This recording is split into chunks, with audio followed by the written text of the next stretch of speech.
Welcome to another episode of Chatting with Staxx. I'm your host, Bill Staxx, and tonight I got Stevie Bullets, Rob Farlow, aka the Stone Sailor, and I got Mike Appa joining us. Mike will be here in about 5 minutes, so stay tuned. It's going to be a really good show. We're going to talk about the benefit concert with Larry Hoover. We're going to talk about organized crime in Chicago. We're going to talk about some of the street gangs out there in Cicero. And how you guys doing, man? You guys want to introduce yourself to the audience? Go ahead, Steve. Go ahead. You go first, man.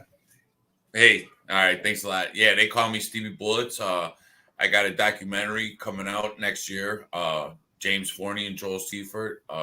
It's a documentary on my life, growing up in the streets of Cicero. It's a redemption story. We also got a book that's being written right now through crime agent Chip McGregor. So, and I'm also in I got a couple roles in a film with Deadly Associates, Joel Seifert. So you'll be seeing that. It's January 29th on Reels. So it's coming out soon, man. Shout out to Joey Seifert. Yeah, shout out to Joel Seifert. Great. Yeah, he's got a fantastic story. Like I said, I was just talking about the Clown Lombardo today with Big Lou. Shout out to Big Lou. I was just talking about the clown. Yeah, I had a guy that knew him in the shoe over in Butler, North Carolina, when he was in the shoe, the clown. Yeah, Lombardo, yeah. Jackie the Clown, yeah. You want to introduce yourself, man? Yeah, I'm Rob Farlow. Spent 20 years in the United States Navy. Prior to that, my father was convicted of murder, was sent to prison. He worked for the underworld in Philadelphia. He killed a guy. He was a drug dealer. He was a bag man for local politicians, the city councilman, Buddy Sinfrani, the state senator, Leland Beloff, all these politicians in the 80s that went to prison for abscam and all kinds of shit. He was a celly with Joey Merlino in upstate in New Jersey when Joey had that armed robbery conviction in '90. My dad knew his father very well, and he knew all those guys in the Philly mob. He's 85 now and retired, but I grew up and I didn't want to go that route, so I realized there wasn't a good pension plan in that business. No. You either end up dead or in jail. So I joined the Navy at 18. I wanted to get the fuck out of Philadelphia. I was living in South Florida at the time when I left, and I just never looked back. And I ended up retiring and becoming a federal prison guard, a federal corrections officer in the United States Penitentiary in Colton, Florida. And there I rubbed elbows with a lot of infamous people and got a lot of them knew. Some of them knew my dad and all kinds of stuff. And then I suffered an injury, a spinal injury, and I was paralyzed from the waist down. And I was told I was never going to walk again. I was told I would never be able to. I would need someone to take care of me, change me, wipe my ass. I was wearing a diaper. I was told I wasn't going to walk. And then from that point, after 7 months of being totally paralyzed, my big toe started to wiggle on my left foot. And I started to just work out and go to the pool. What was the accident over? It was nothing heroic or anything like that. I went to work one day and I came home with an infection in my eye.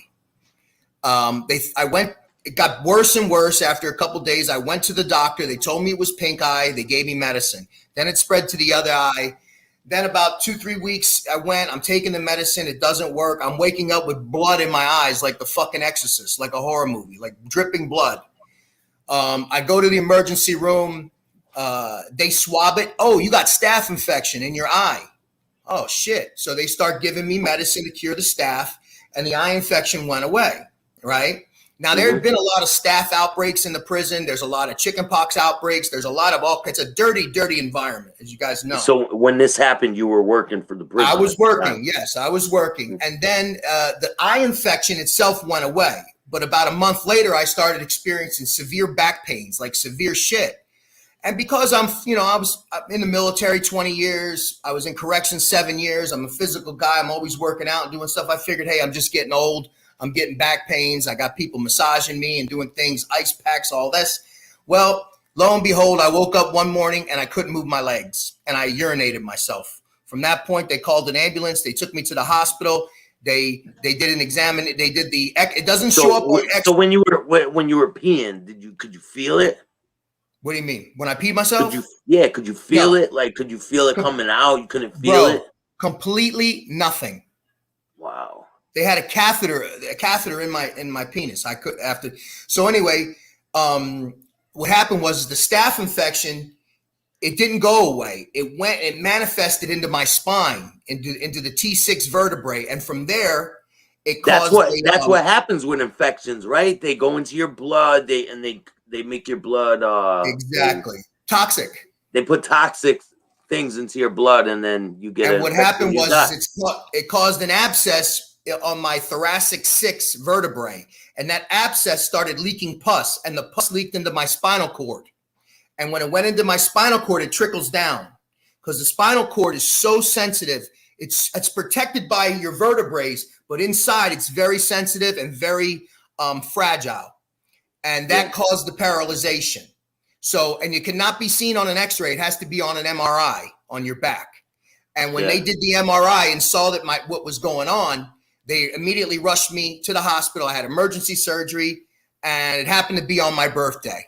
And I woke up the next morning from surgery, and I was told by a doctor that I will never walk again. And that was almost 3 years ago.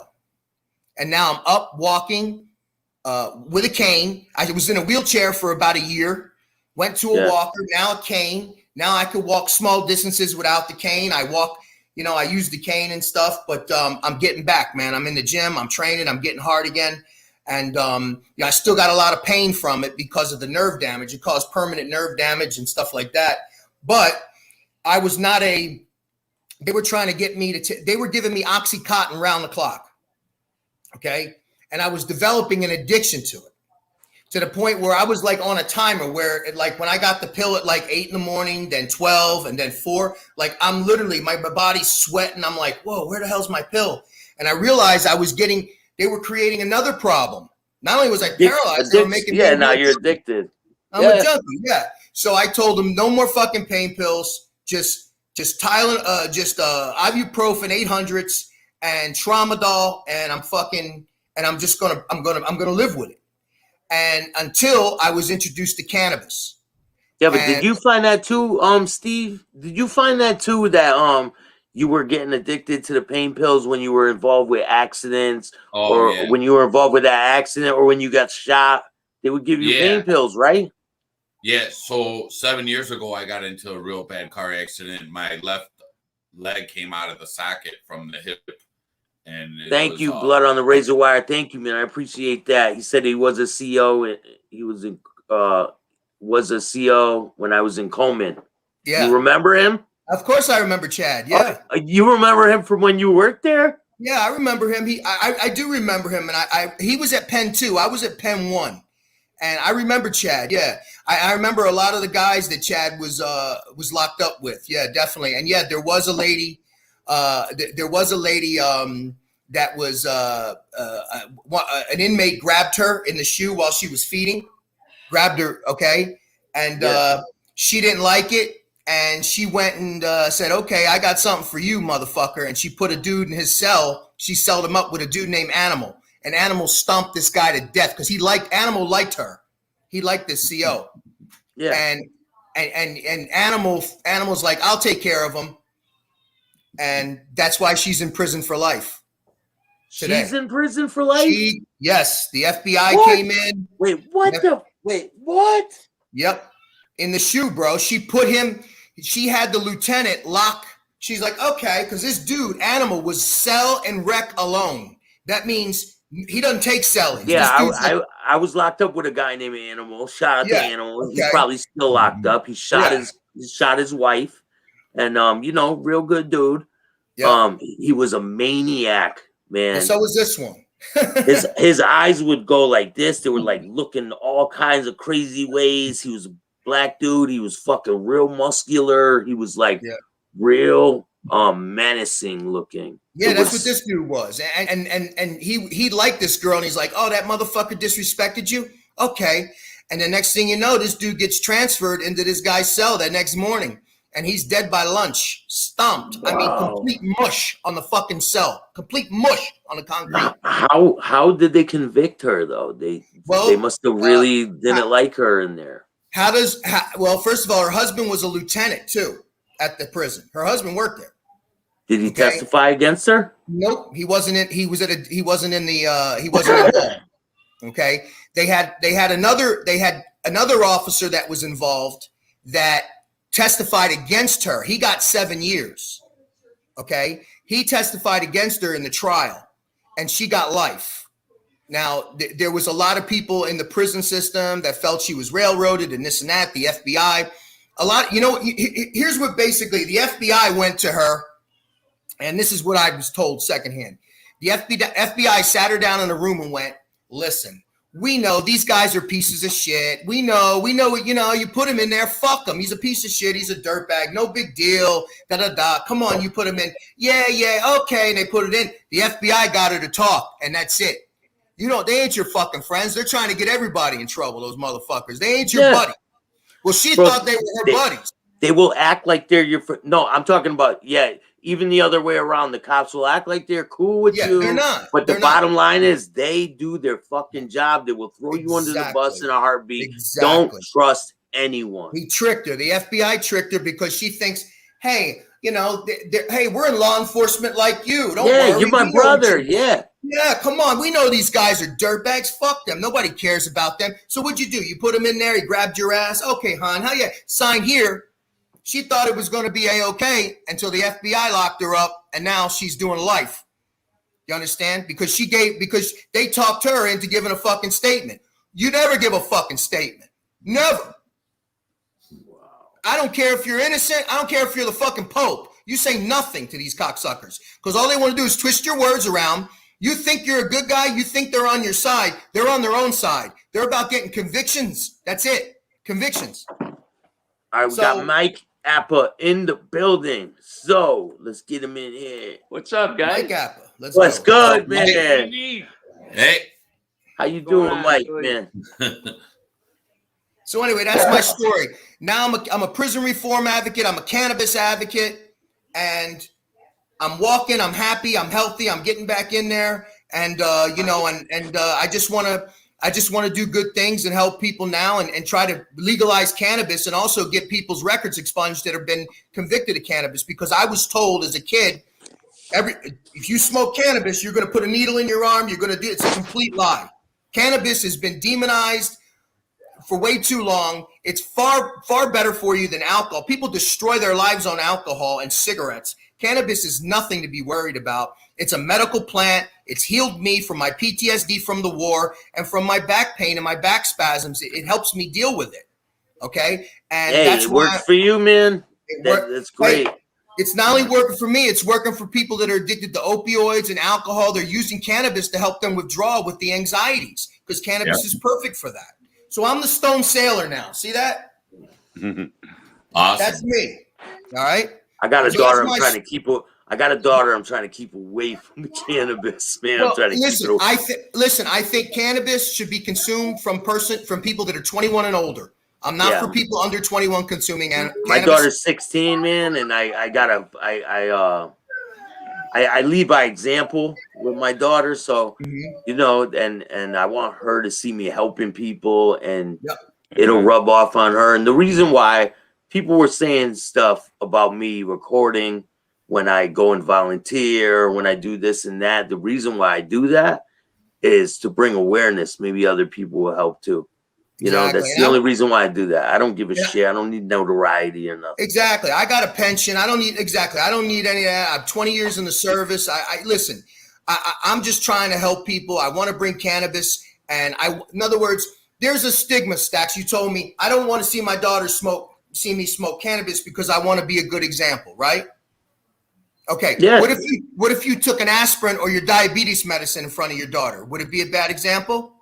This is just me. This is my personal opinion. What I'm saying is my personal opinion. I don't agree with it, but you can fully agree with it.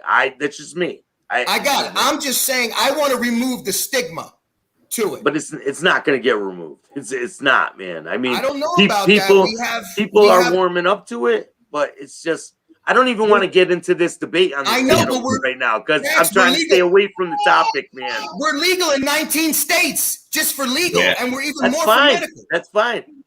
My Yeah. daughter, I don't Well, want I'm her gonna near light that up and shit. enjoy while we do this show. I just don't want my daughter near that shit. I got That's it. the bottom I got line, it. you know. Amen. I agree with that.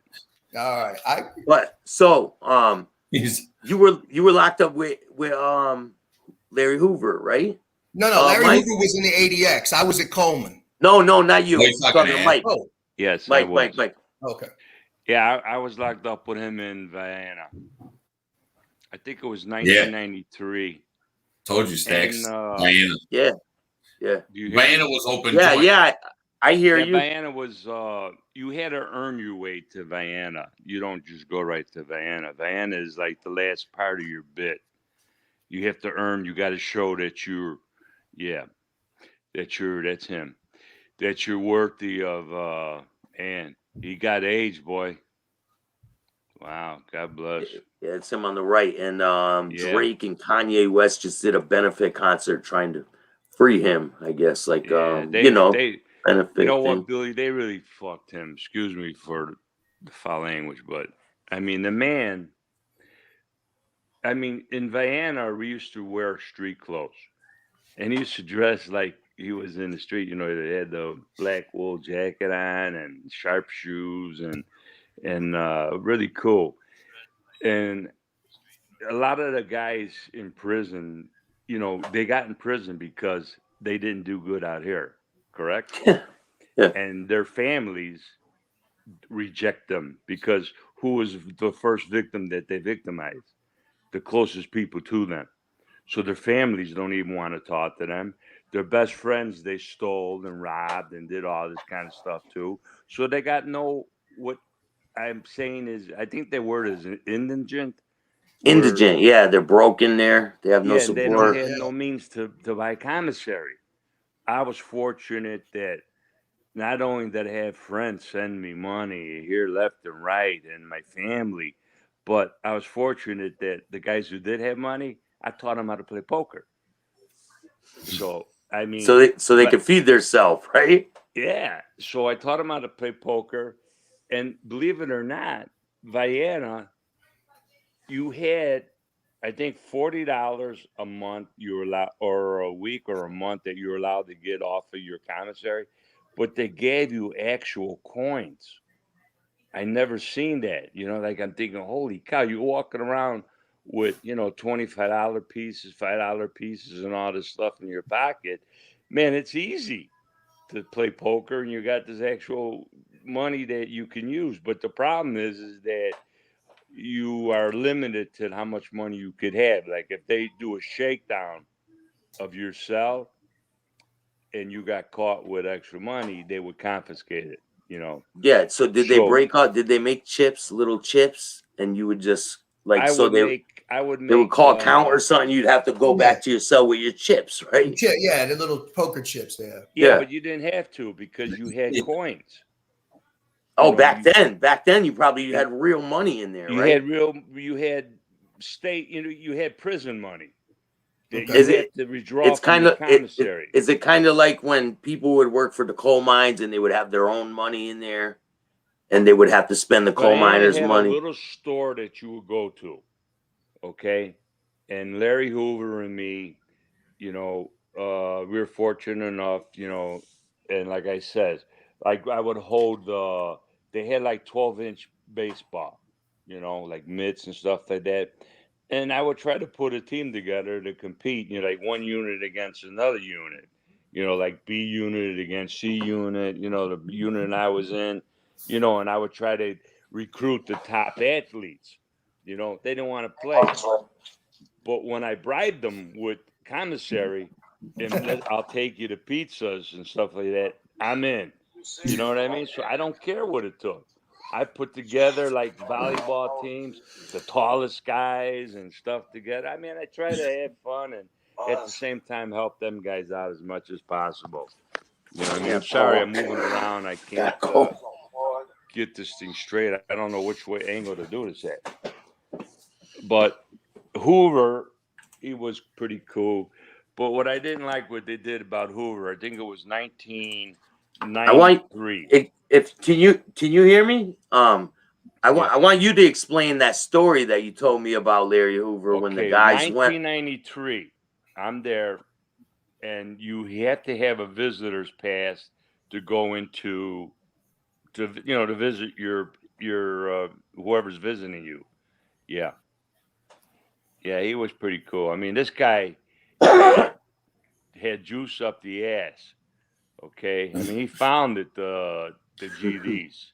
Yeah, I mean, when I'm going in there, I'm Italian. I'm used to mobs, but I'm used to like the Italian mob kind of thing. I don't know what a GD is. I don't know what a vice lord is. I don't know Cobras, and they're all doing these signs, and I'm making little jokes of it, and stuff. I got away with it because they respected me. But if someone else was to do that, you get fucking whacked or something. Like they would Violated. I forgot the term they used. Violated. There you go. You get violated. Yeah, you get violation. Yeah, he's like, yo, thank that's you. it. Thank you. And I'm over here joking around, but they just took it. They loved me. You know what I mean? And I don't know. But now when I look back at it, the stuff that I did was like amazing, compared to what you do. Okay, but Hoover, unfortunately, what he did also. Let me just explain to you also what he did. The governor then, I want to say it could have been George Ryan, right? When they had issues like riots and stuff going on in other penitentiaries, they would come and get Hoover and they would transport him to that penitentiary Because he had the power. He had the power yes, he to did, and he shut would it down. diffuse the situation. So he did good for the state.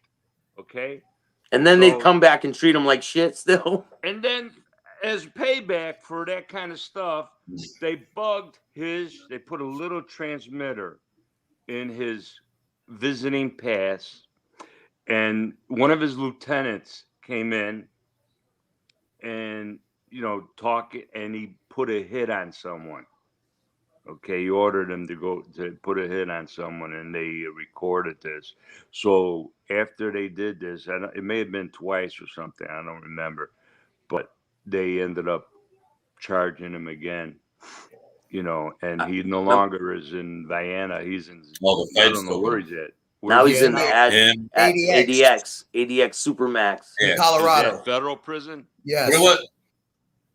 That is the maximum. Vienna, where you can go fishing, you can walk around. I could not believe when I first went to Vienna. Okay, I was in Cook County, Division I for 2 years. It is the worst time that you can do in Cook County, okay? Because I had 3 cases pending. You know what I'm saying?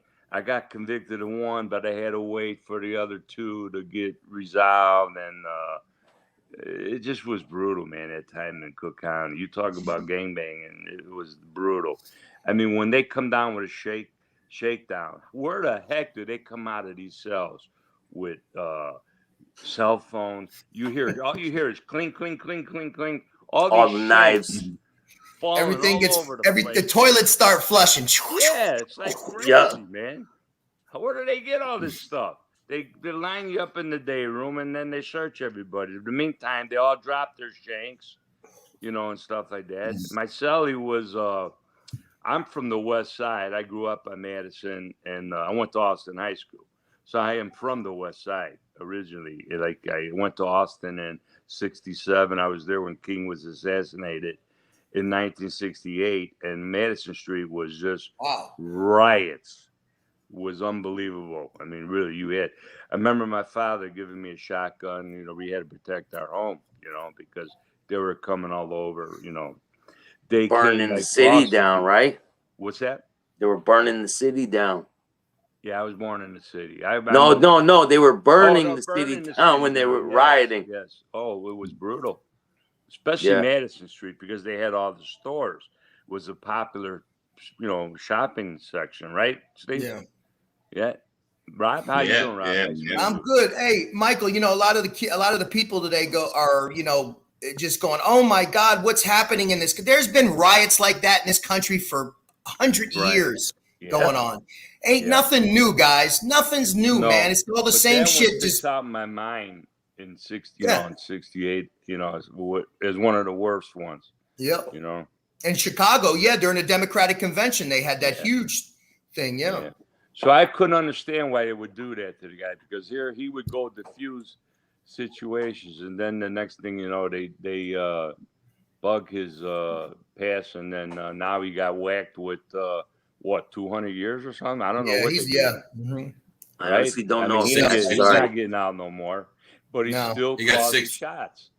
You know, even to this day, he is the shot caller with the CDs. Hey, Mike. He is. He is. Do you remember when you told me, you said that they recorded the conversation, but then his people wanted him to have some people killed, and he was like, no, don't do it, right? And they went and did it anyway? Maybe that's what happened. I don't know the whole scenario. I just know that was what happened.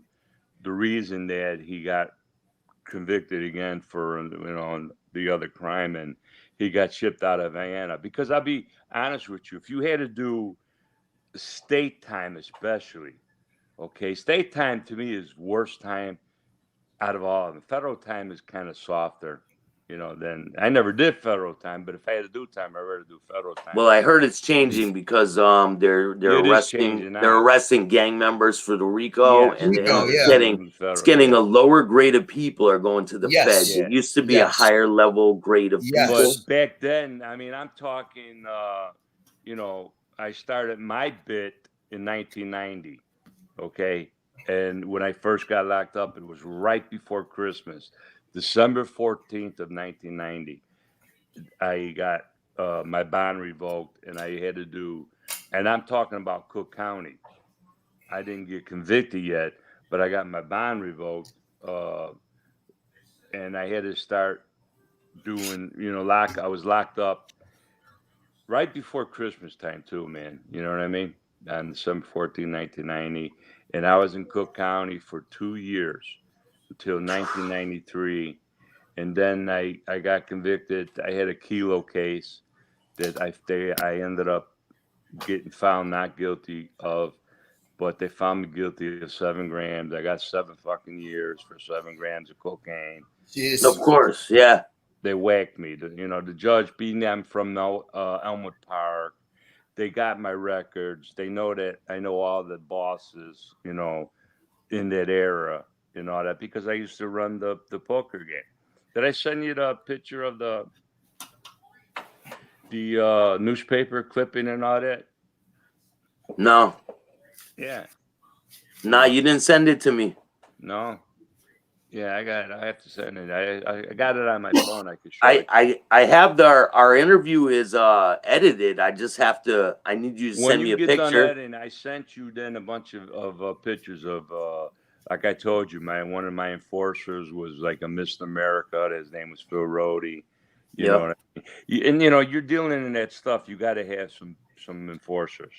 Yeah, you got to have people that are serious. You just have to. Well, you got to be. Unfortunately, you got to have a little fear, installed in you. Otherwise, they ain't paying, and you're gonna get, taken advantage of. Man, I Road was mine. Stone Park. They had like a 5 a.m. license. No one fucked with that. If someone still deal drugs out of that area, or I would be confronted by me. It was my area, it was my turf, and I would protect it, and I would, send people out. If someone else tried to, go into that area. You know what I mean? 7 years for 7 grams of blow. Holy crap.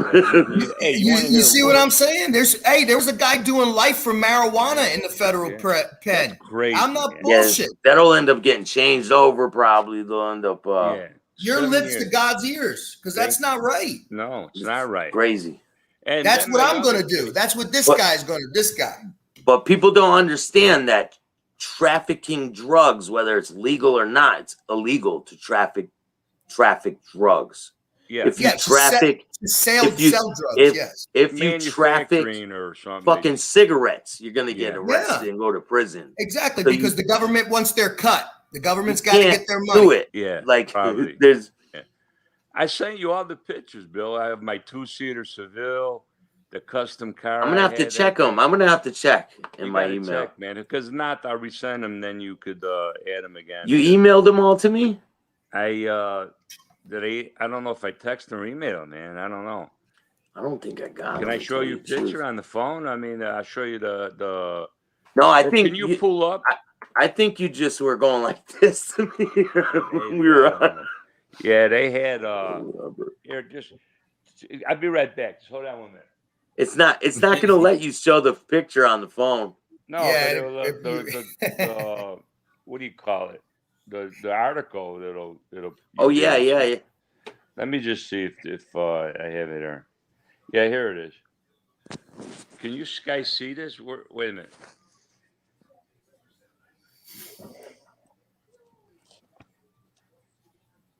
Now, if you pull that up, that's from. Rob has hot hand in marathon poker. Let me see if I can. Rob has hot hand in marathon poker. June what? 11, 1984, right? Now this is before I went away. This was in Elmwood Park, and I was protected. Can you see what I'm showing you though? Yeah. Yeah. All right, that's the one Yep. article that if you pull up the Chicago Tribune with that date, I don't know what to do, bro. Mm-hmm.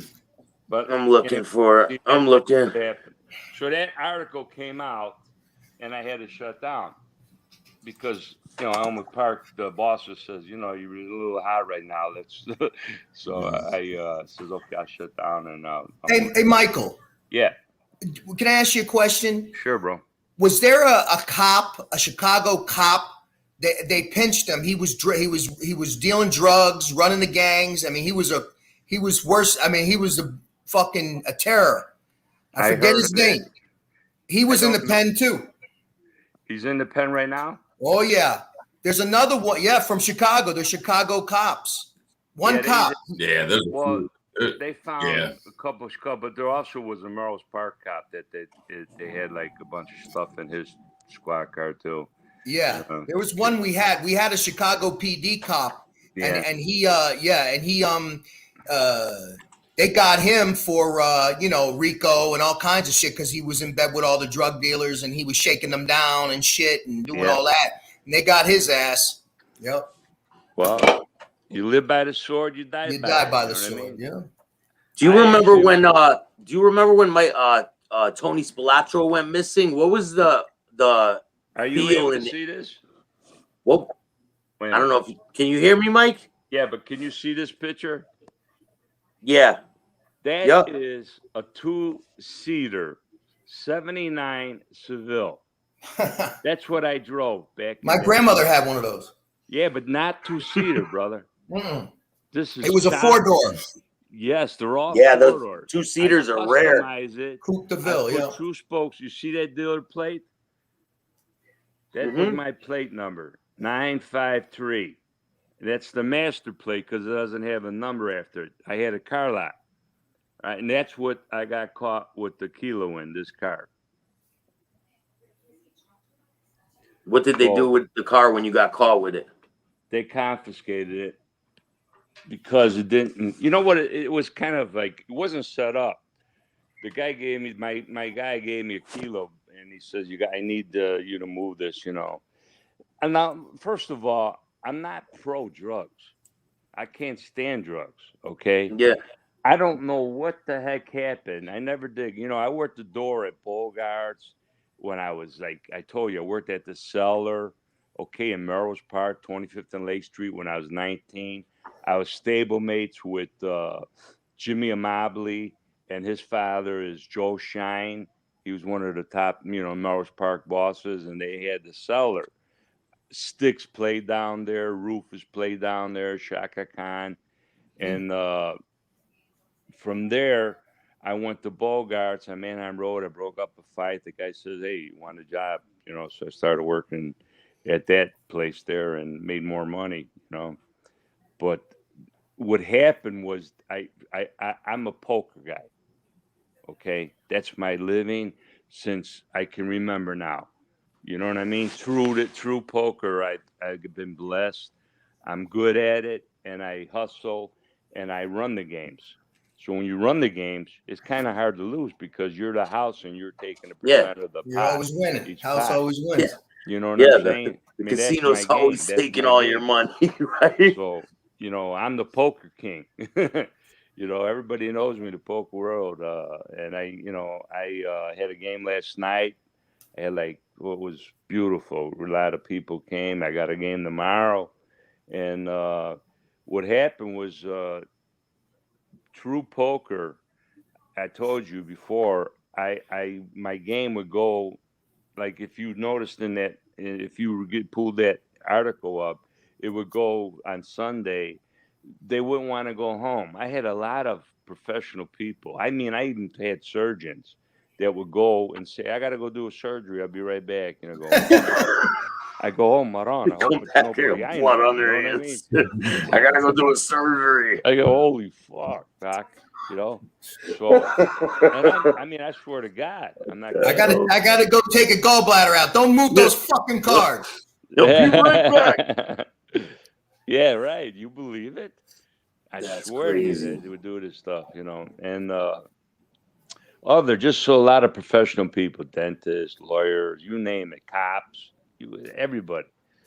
And what happened, Bill, is that I told you, I don't know if you remember, I did a White Cross to try to keep up. First, I did no dose Yeah. or something like that. Yeah. I was out in Illinois and I did White Crosses before. Yeah. That's how I know about it. Then I went to a White Cross, and then I did a Black Beauty or something like that. And I said, fuck this stuff. It made me jittery. The guy says, try this. So he gave me a line of cocaine, and I tried it. And sure enough, it worked. It kept me going because my game would go from Monday, then from Monday all the way to Tuesday, then Monday to Tuesday to Wednesday. One week, it went Monday till Friday nonstop. Wow. How do you stay up? And I didn't have I used to anybody. do My it. brothers and stuff were not the most trustworthy people. See, And Mike, I if didn't have anybody to, let. You got to have someone have your back and you do shifts. Yeah. Like, Mike, right. Hey, Mike, if only you would have smoked cannabis, you would have fell asleep and never got into any of that trouble. See? I did that when I was in high school. That hash, all that crap, you know what I mean? Back then when it had the zigzag passes, remember? I'll be 69 next. I'm right here, bro. I still use those. You still got? Oh, they still make them? Hell yeah, they do. God, I don't know, man. That's funny. Yeah, I'm buying stock in them.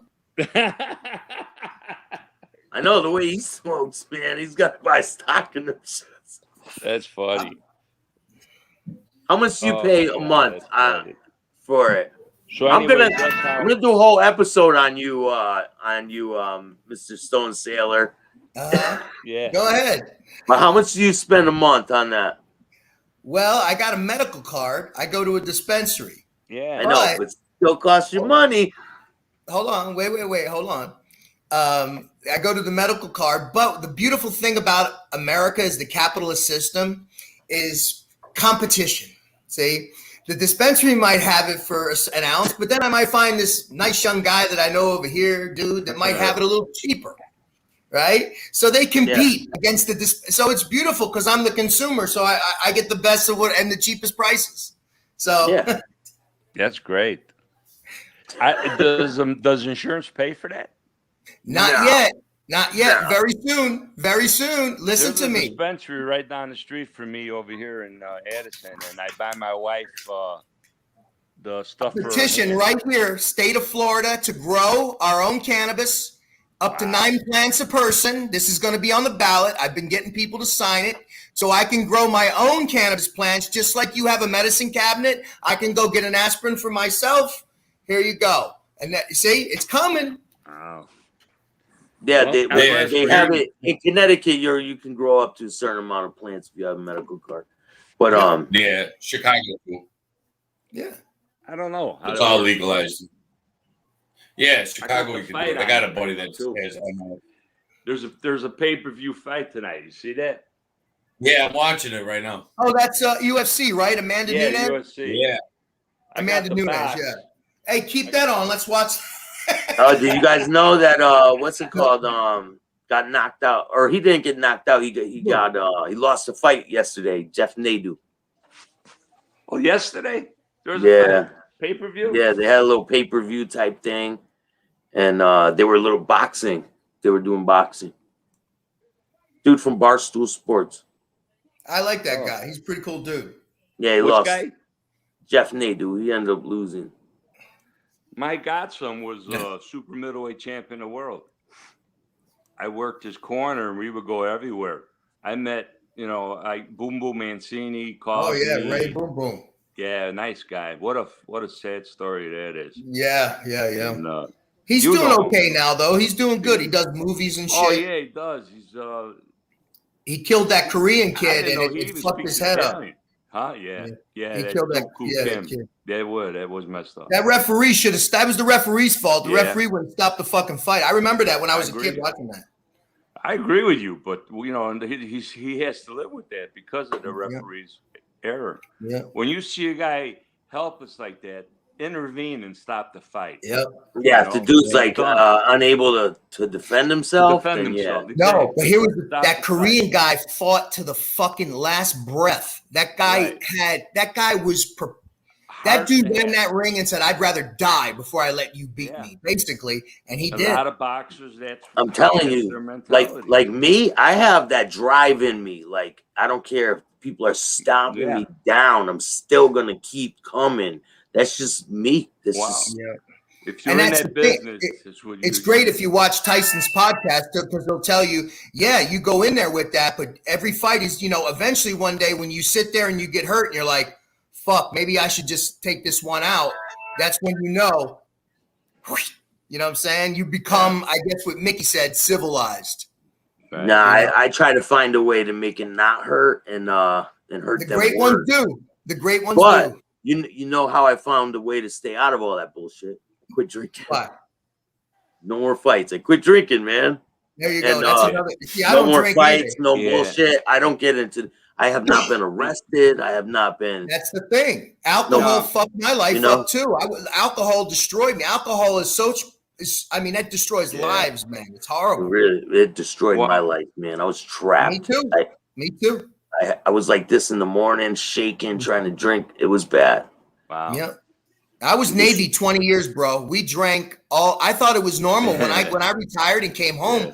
My bro was like, Jesus Christ, you start drinking. I'm like, what do you mean? You start drinking from the fucking time you wake up. Vodka. I used to drink the vodka and with the sugar-free vodka now. What is it called?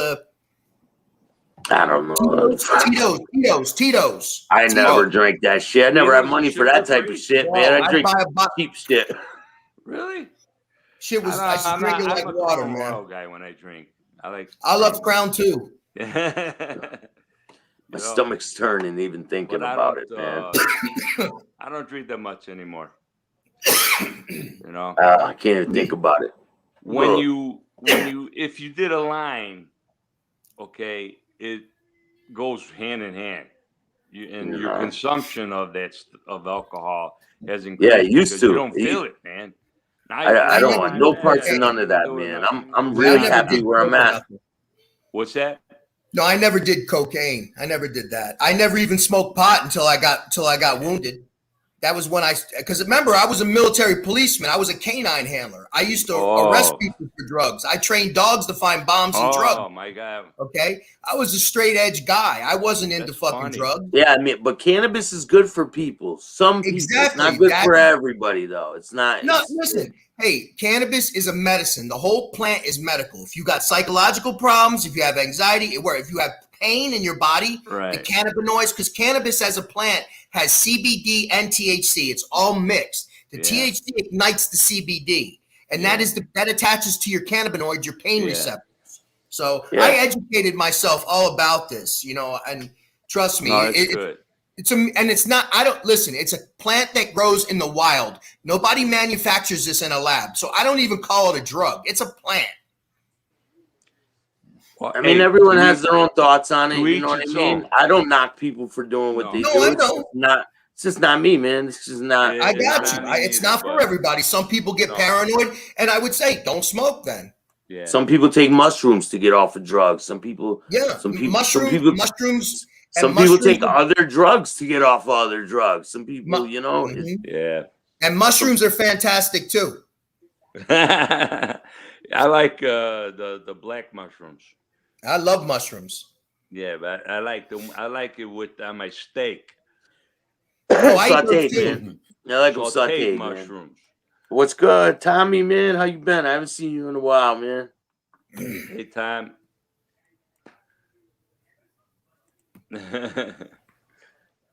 Mushroom. Mushrooms. So, and that's as far as the Hoover thing goes. So, Mike, back in the day, what do you think with the racial tension that the country is experiencing now? Do you think it's getting a lot worse, or do you think do you see it like do you see it regressing because of everything that's happening? I personally think so.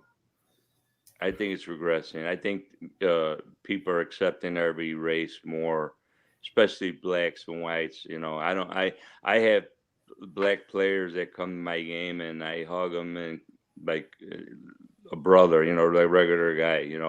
I think going to prison and having to be around, that particular race and all the other races has helped me, get closer, and because I had to live, in that kind of environment for like 5-6 years, you know what I'm saying? Yeah. It doesn't bother me, I take people for who they are. I don't care what color you are. You know what I mean? You treat me with respect, you got it right back. You know what I mean? Yeah. And I'm not your average Italian. I hope I'm not prejudiced, you know what I'm saying? And I don't want to be. And I'm Italian. I'm half Italian. I'm half Jewish. And when I went into the military, there's nothing. Hey, nothing will cure a racist is if when you go into combat and that guy to your left is black, the guy to the right, and you're relying on them to save your fucking life. Trust me. You realize that we're all one people really fucking fast. And you got to have each other's back. You got to. That's great. You great got point. to. Great point. Mm-hmm. That's how you learn how to cure racism. Too, right? Man, I was a young kid and I grew up near the project, so I was always around different kinds of people. I never looked at race like that. Yeah. I mean, I went to like, let's see, I went to like 5 different grammar schools and 2 different high schools. Okay, because the areas kept changing and my father kept moving us. So it was hard for me to grow up with the same friends. You know what I'm saying? Because you get comfortable and then you have to leave again. You got to move. Yeah. Apartment building, one apartment. We never had our own house. He's he's an immigrant from Italy, southern Italy, called Calabria. Oh, beautiful there. Beautiful. My mom came from there too. That's where we met her, and they came here to. Yankee says bullets. You can talk too, man. Unless he's froze up there. I'm just listening. Yeah, no. I like listening sometimes. Mike's got a great story. He's a good friend of mine and stuff, and he's old school, so I love hearing this story. Yeah. She said, "I've never done drugs in my life, but I have a lot of martinis." Shout out to Liz Coppola. I love Cabagol. Gabagol. And with prosciutto. Prosciutto. Mike, I lived in Italy for 5 years. Did you? When I was in the Navy. I lived in Naples and I lived in Sigonella, Sicily. Oh, wow. My wife is a Sicilian and Barese, and I'm Calabrese. You're Calabrese. Okay. You could take that ferry from Sicily to Calabria. Yeah. The ferry? Yeah, I took that. I took that a lot. I wish I would go back. I was only there when I was in first grade, and it was way too young. My father sent us there. I have cousins because all my father's side is in Italy, and I don't even know them. And I want to go. It's on my bucket list to go to Italy and see my relatives there on my dad's side. They're not here in the U.S. This is my ma's. uncle, brothers and sisters, and my ma's 95. Wow. And Wow. she lives in Las Vegas. Still alive? Yeah, God bless her, man. What does she live in bless her. Vegas for? Does she live in Vegas because of the casino? No, she Oh, lives okay, in she Vegas don't- because I moved The out air, there. right? The dry air. What's that? The dry air helper. Well, yeah, but I moved out there myself because when I got out of the joint, I'm in the poker industry. I love poker. So Okay. Vegas, man, you It's can't. a personality too. Okay. Illinois law states that a convicted felon cannot work in a casino. In gaming, yeah. Vegas doesn't have that law. You can work in the casino. So I got a job at the Stardust. All right. I worked in the poker room, but I had to go get a sheriff's card, and they put me on a temporary probationary status because of my record and this and that. Now I'm working on, I got it expunged in Vegas. I want to get my record cleared up here because, I want to protect my household. I want to be able to own a gun legally. Yeah. You know what I'm saying? With what's going on out there, I want to be able to do that. I mean, everybody feel that way? Absolutely. I got guns. Plenty of I them. got to protect. And I got permits for all of them. Yo, everyone that was asking, man, Cash is safe. We had a little situation earlier. Good. Cash is all right. So Yeah. So I worked at the Stardust. Then I worked at the Riviera. I worked at the Flamingo. you got any stories from when you were at the casino? You got any stories from there? Like maybe some big gamblers or? Well, there was. I used to play with Spilacio's other brother. I played cards with the Spilaccios. Yeah. You know that? Yeah, you told me. Yeah. Out here in Chicago, they had he was from Calabria too. He called me his cousin. His name was Louis Tenuta. All right. He had a poker room on Belmont and near Harlem, just east of Belmont. Okay. And we would go play over there, and the Spilaccios would play Michael and Tony. I would see him all the time.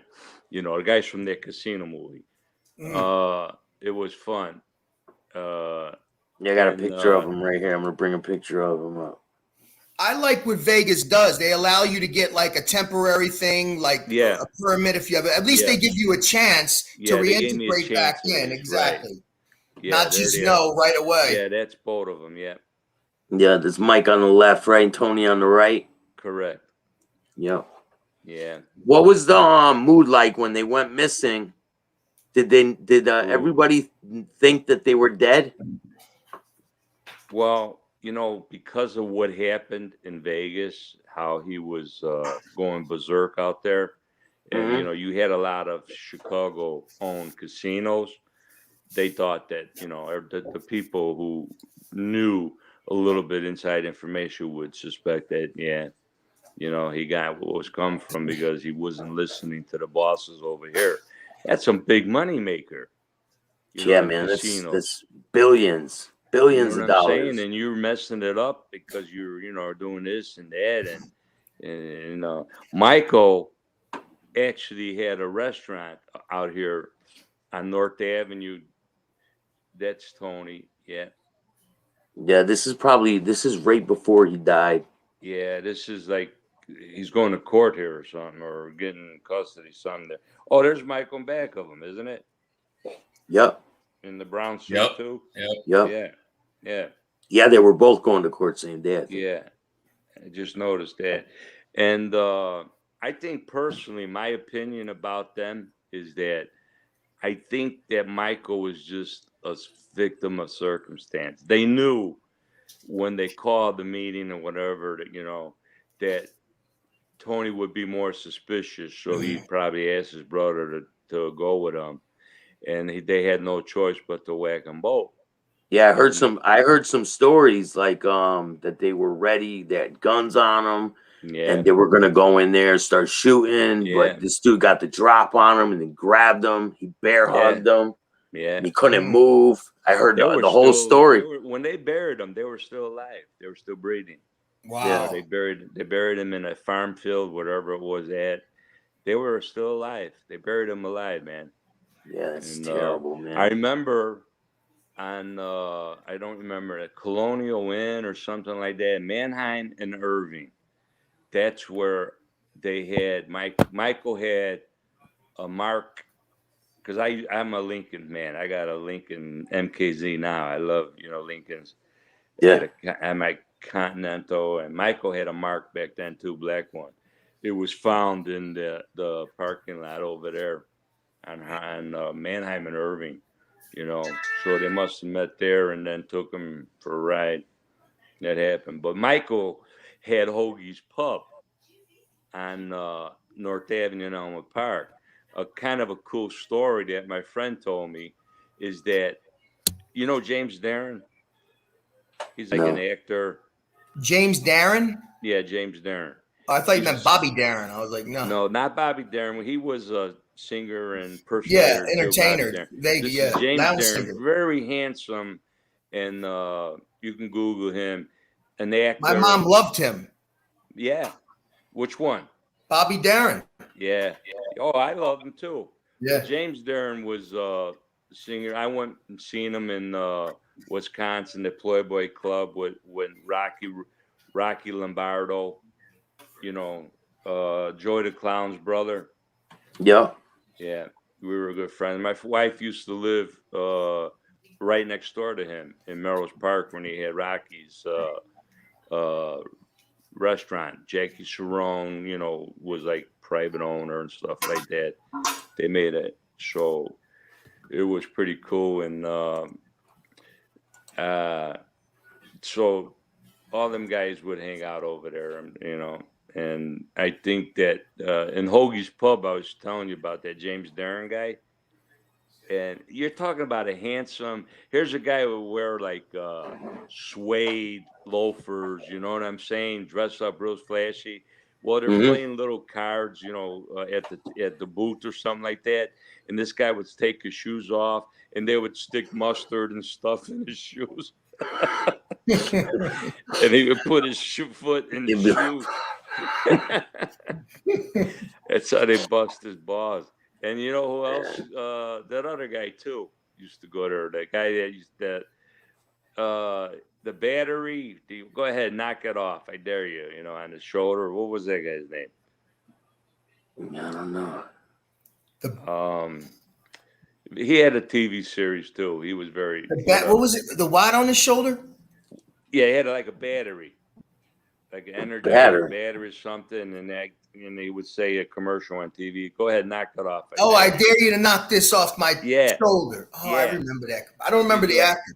Yeah, I can't remember his name, but he'd be in there too all the time at Hoagie's Pub too. So it was pretty popular joint, When was the last time you seen Tony or Michael Spilotro? I have to visit their grave. No, I mean, do you remember like the last time you seen them before they died? Oh my God! Well, the last time I played cards with them was on that club. That had to be. Oh my God! I mean, it had to be. When did they get? What year did they get whacked? Robert Conrad is that guy's name that you're talking about? There you Robert go. Conrad. Okay. Yeah. It's an old 80s actor. Yeah. Yeah, that's the guy, Robert Conrad. Thank you. Whoever came up with it, thank you. Couldn't think of the guy's name. Yeah, but Miss Elizabeth Coppola. Thank you, Elizabeth. So yeah, Robert Conrad. Coppola. Oh, Coppola. And, yeah. Like Maverick got it too. Yeah, it's him. That's the two guys. 86. That was in 86. 86. They got whacked. That was when they got whacked. I don't know. That's what they're saying. No, I'm asking you. Do you know the year that? I don't know the exact year. Oh, well, I mean, it was not. It was like 2 days before that happened. How's that? Whenever the date that they got killed, I played cards with them 2 days before that. Oh, wow. Okay. So what are you going to Do do? you think they had a feeling it was coming? I think so. Yeah. I do believe so. And that's the reason I think that Tony made sure, like, they took their, like Bill was saying, you know what I mean? And that's the reason they took his brother with him for backup. I Yeah. mean, And I guess because Nick is the one that ended up killing him. That was Frank's Frank Thank you, Calabrese Elizabeth. Jr.'s Frank Calabrese Jr.'s father's brother, his uncle, Yeah. is the one that killed Tony and Michael. So I remember I remember when These guys are from, you're talking about the outfit, Chicago. yeah. You guys from the outfit, yeah. Yeah. Well, you know, the reason I'm a little familiar with them is because I ran a game. I showed you that article. Mm-hmm. In order to do it back in that year, that was what, 1984? You needed You permission. couldn't do games. You could not run a poker game. You needed permission from people, You needed or permission. they would. Yeah. And if you were like, sponsorship, have you ever seen anyone that said, fuck you, I'm not paying no sponsorship? And what happens then?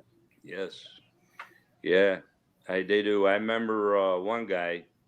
He comes by me still to this day, Scotty Brooks, and there's a place in Myron and Phil's in Lincolnwood Restaurant. I think it's still over there. They paid him a visit and they gave him a beating. They didn't kill him or nothing like that. But then he started. He paid. Yeah, he paid, right? Yeah, then he paid. He got it up. He knew that it wasn't a game, you know. But back then you had so many enforcers. I mean, one of my best friends is Mikey Sarno. Okay. Big Mike. I mean, Mikey Sarno is huge. Okay. Thank you, Cindy. It's funny because he became friends with these biker groups. And I actually had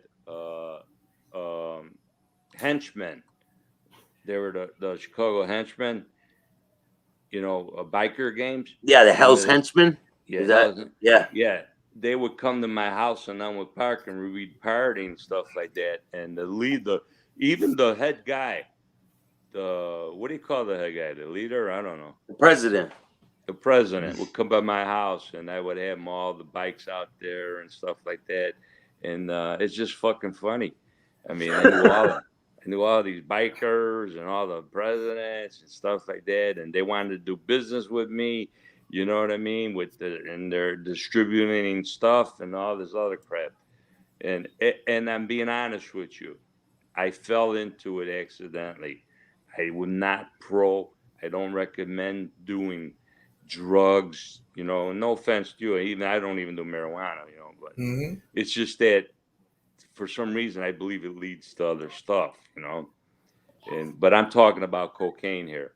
Okay? Yeah, cocaine does. Me, for sure. to this day, people don't realize when they offer me, like I'm around it, people, they knew to my past history, and they'll offer me, hey, you want to do a line?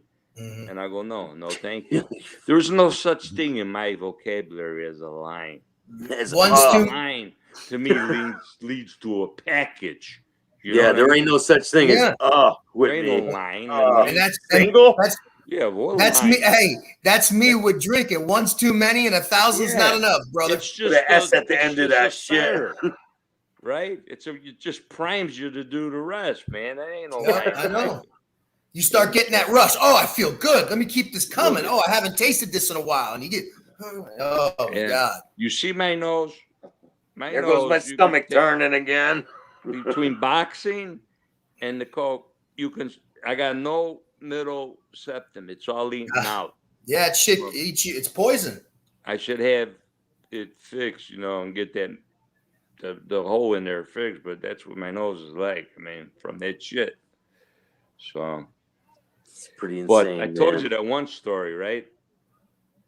What happened about them guys? Why do the people stop calling me? I'm on live. Stop calling me. What happened? Shit. People keep calling me and I'm on live. Like they shouldn't see me. I'm on here. The story? Did you? Yeah, do you remember that one story? About guys coming to your house? Yeah. Tell me the story, man. Well, I just happened to have a friend of mine over the house in Elmwood Park. He came to visit me. A lot of my best friends we're concerned, and Yo. and good, bro. am I on hold right now, Steve? No, go ahead.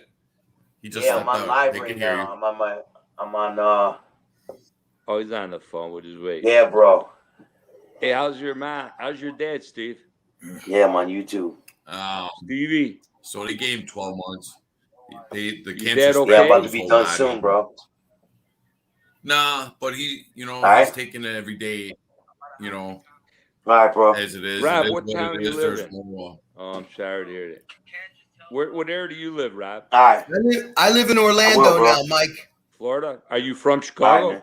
No, I'm from Philly originally. Yeah, one of my friends that I played car with, he's from Philly. Yeah, South Philly Yeah. originally. Yep. Yeah. That was Cash, man. Shout out to Cash. Oh yeah, amen. I hope your So father one feels time, better, these guys Steve. owed me Sorry money. to hear that. All right. I don't know if I Yeah, told. I thank think you. I told you the story. I thought you would like it. They owe me a lot of money, and they're younger kids and stuff like that. Well, the policeman, he's a friend of mine, and he was in uniform. He just got off. He was checking me, making sure I was okay, because a lot of times I would do so much, I would be knocked out for days, man. Just to recover. Yeah, to recover. Yeah. Yeah, I mean, I've been gone, knocked out, and these guys owed me money, so he's in uniform, and I know they're coming up the stairs, and I told them, hey, stay on the side. I don't want to mention his name, but big cop, and I says, when these guys come in, pretend like we're getting busted, right? So they come in finally, and it's all a prank, that I'm pulling on them. And I threw him against the wall and me against the wall, and he's frisking me and he's frisking them. This one big guy that had an overcoat on pulls out a leaded pipe, thick like this, out of his sleeve. The other guy had a gun in his waistband with a potato duct taped around it to use as a silencer. So these motherfuckers were coming because they owe me money. They got scared. They're gonna force me maybe to open my safe. They knew I had a safe in there, get all the other stuff, and whack me. You know what I mean? And I got lucky. So they're trying to play games. They were trying to set you up. Yeah, and luckily, just they weren't playing games. They were coming to kill God you. saved Yeah, it was for real. But you caught Yeah, I they were. caught. I'm playing games, but I caught an action that saved my life. You know what I mean? Yeah. You were playing with them, and and it saved you. Here I found out what was really about to transpire. That's crazy. By accident. And it's all in God's hands, man. You know what I mean? God looks out for you.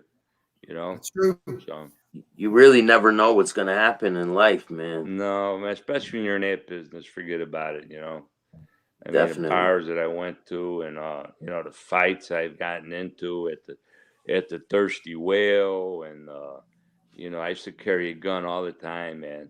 And I got in a fight with this one guy. He punched me. It didn't faze me a bit. I go, that was your first mistake. And then I started chasing. Now we're in the corridor by the front door on the way where you get out of the Thirsty Whale. And then I'm in there, and what do you think he does? He pulls a knife on me. I says, that's mistake number 2, motherfucker. And I pull my gun out. And he ran out the door, and I fired I'm sure 2 shots over his head just to scare him. He brought a knife to a gunfight. Did he stop? Yeah. Did he stop running? No, he took off. I didn't aim to hit him. You know what I'm saying? I just aimed to scare him. But it was just I got so many stories like that, of these bar fights and stuff, man. Yeah, save them. I need them. Put them all in a little group. Put a ball on it. Yeah. You know what I mean? There's just so set it outside my door. I'll take those. So it was great times. I mean, and that's how I fell into the poker industry, because my parents moved back to Italy, and the owners of the bar on Manheim Road in Stone Park had an apartment I used to pay $150 a month for, 2 bedrooms, and the 1 bedroom we converted it into a poker room, and we would play cards once, twice a week with the owners of the bar. and then I would host games, and I found out what a moneymaker it is because I'm the house. So I got paid a visit by one of the Stone Park upper cops, and he's saying, Mike, what? Don't forget, and I go, and I'm like 20 years old, and I'm thinking, what the fuck's he talking about? Don't forget me. You know what I mean? What does he want? My boy Code of the Streets is in the building. He's gonna join us. What's up, fellas? What's good, man? How we all doing? Stevie Bullets, what's up? Hey, what's up, my buddy? man? Sailor, what's up?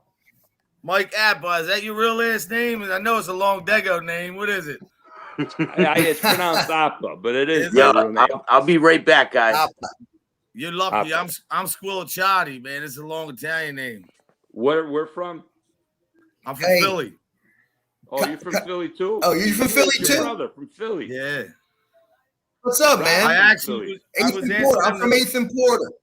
You are? I grew up in 8th and Porter. Southwest Philly. Okay. Yeah. 8th and Porter, Chadwick. I live on Chadwick Street. Oh wow. Thank you Wolf for your Street, service too, brother. 8th and Wolf. Huh? Oh yeah. Yeah, I know. It's like where I grew up was like right next door, man. Southwest and South Philly's right. Yeah, Southwest. Yeah. Yeah. But There's still like a little pocket, last Italian stronghold in South Philly, like still holding down the fort. Everybody else fled.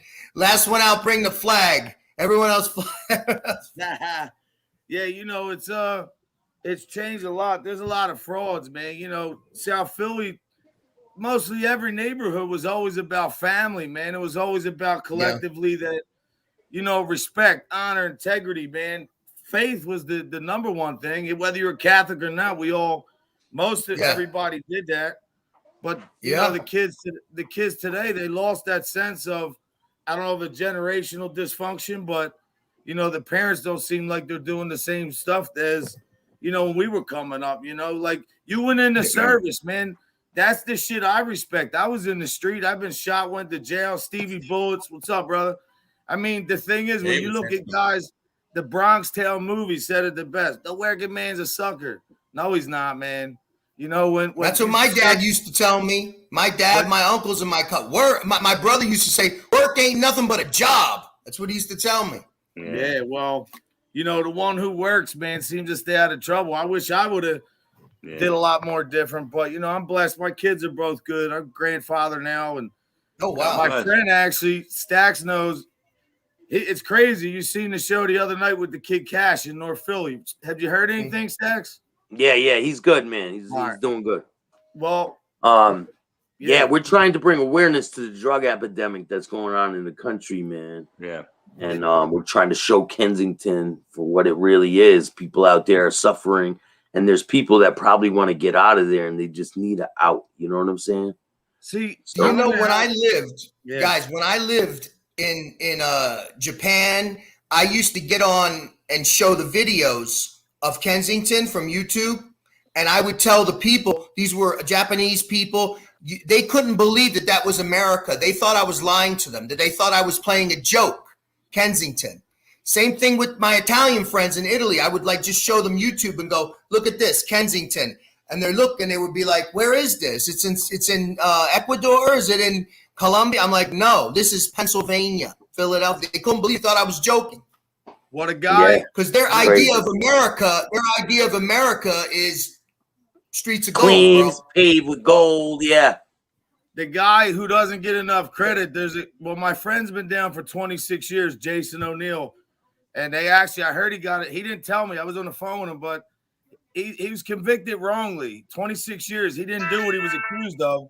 The Innocent Project picked his case up, so he's probably getting a new trial. He's going to do an interview with me and Staxx from jail. We're trying to work it out now, but his brother is the first one.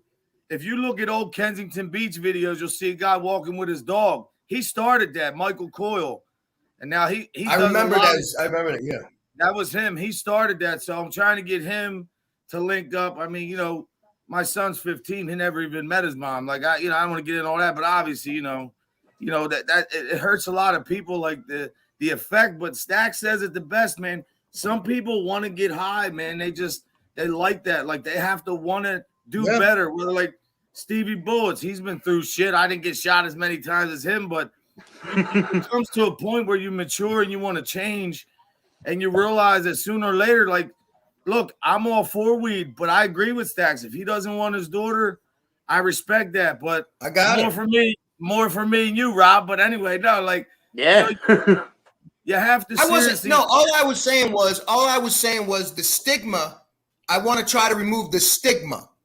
Definitely. That was manufactured. It's a manufactured stigma that the government created, and it was all based on a lot of things, and we could talk about it, but it was a stigma. It was all manufactured by the government. It's a lie about the cannabis. The funny part and is now they're using that to get people off heroin now, cannabis. There's a lot. That's what I just said earlier. There's a lot of states, but they passed that. And I know what you're talking about. There was a guy, the first DEA guy. They made a movie. People would smoke a joint. They were like, ah! It was like black and white. But no, I think what Staxx was trying to say, just to reiterate, is I think he feels, as a lot of people do, if you don't understand and you do know, or maybe have experience like Staxx, it might be that one kid that might have that gene that, you know, you just don't want to even ever expose. Well, I understand. It's hard not to, but, you know. I understand. I think more Listen, she's going to do what she's going to do. Yeah. She's going to do what she wants to do. But I can lead by example and say, absolutely. No, I got that's it. not good for you to do. I don't it. want her to do it. Maybe it. when she's old enough, she can make that decision. But for now, I got you. I will still whoop your ass if I catch you with that shit.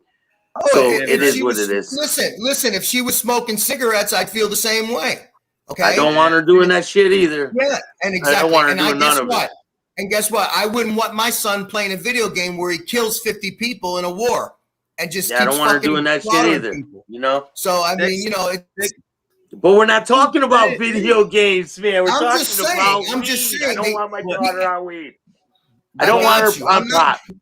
Ever. I don't care if she's 30. I don't want her to do it when she's 30. If we're all here to help, we're all here to help the kids, right? But it's funny how the government can promote like the video games. There's no censorship. When we were growing up, Eazy-E was like considered the devil, but yet these kids are GTA, and I think a lot of kids really think life is like that. Like there's no older guys anymore like me. Us, we're doing it. I coach kids. I've been doing it for a long time. I go into the hood and try to talk to kids, man. But maybe if some of these so-called tough guys with the 30-round clips would go experience war like you did, maybe they would respect human life a little bit more.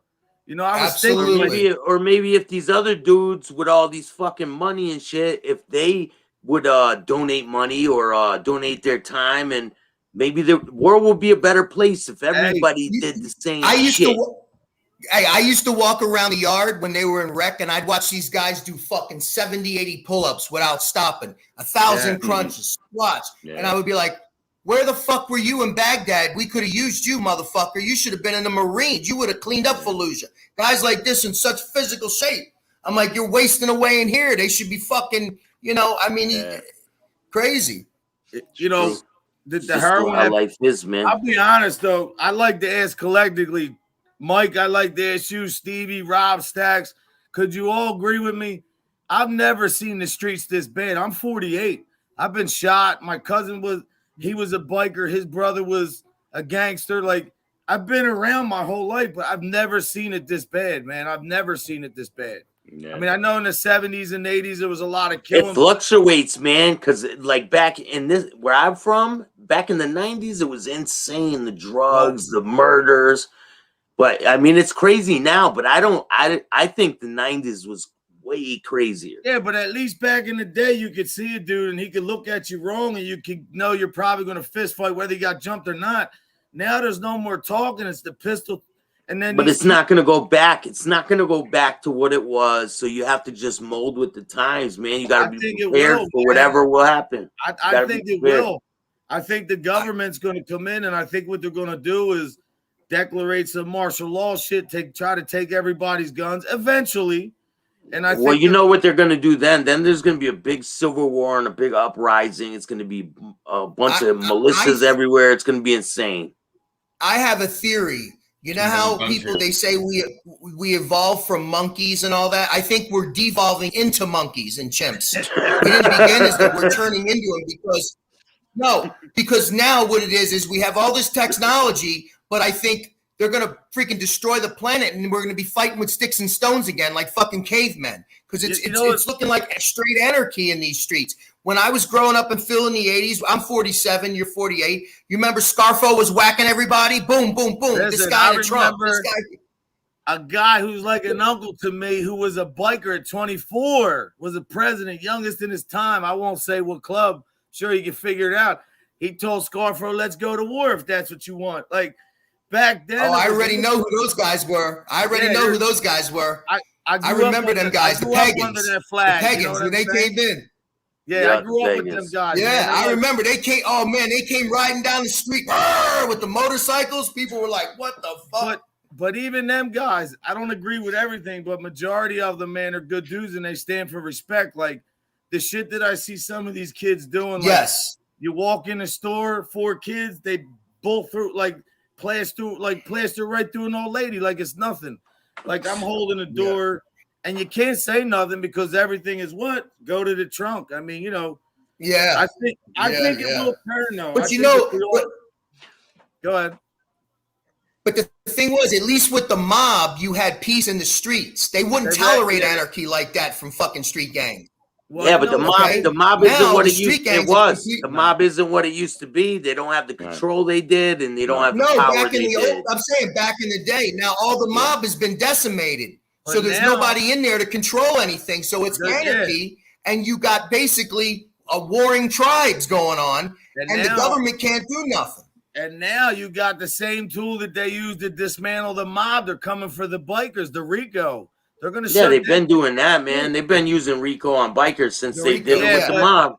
They've been using RICO.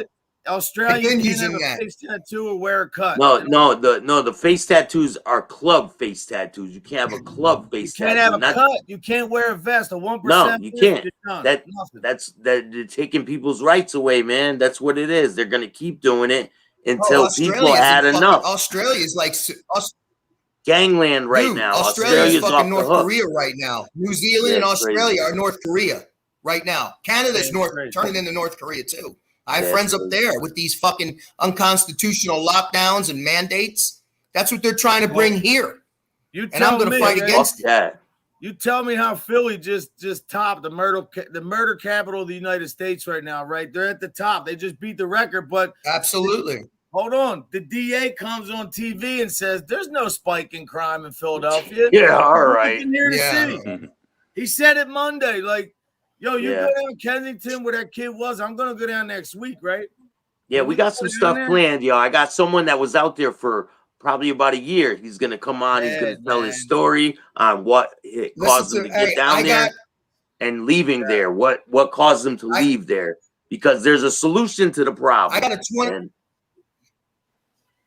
got a 26-year-old niece. She graduated from Penn State. You know what she does now? She's a Philly cop.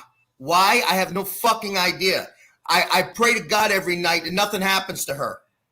What area is she in? Do you know? I really do. What part of Philly? Do you know where she's at? Like what area? She's in, I think she's in the Northeast. Okay, it's a little higher up, but look, anywhere right now. But the bikers, I'll tell you what, the guys I was just talking about, you said the name. When they never had a clubhouse, but 3 years ago they had a big party down in Philly. I went there. There was tons of people all over the country. Everybody in the neighborhood was saying how before they came on that block, there was dope shootings. In a 3-4 block radius, when they were there, nothing was going on. And then they shut down for what reason? But you know, I'm not. The government shut them down, man. Tell it like it is. I mean, the government came and raided the clubhouse and arrested the fucking president. Like that's what happened. Yeah, but they got him. They got him in New York. The reason why is because a lot of the guys up top, they didn't really like the clubhouse. They thought it was too much exposure, but there was some stuff within it by that time. Yeah, I don't know. We'll get into all that, but listen, I gotta wrap this up, man, because I got some other stuff I gotta do. Let me drop this real quick. So if you guys want to donate to the toy drive, you can donate to any of the apps I have. And if you donate through the channel. Anything that gets donated from now until Christmas time, I'm gonna give it to the homeless shelter. I'm gonna buy toys for them.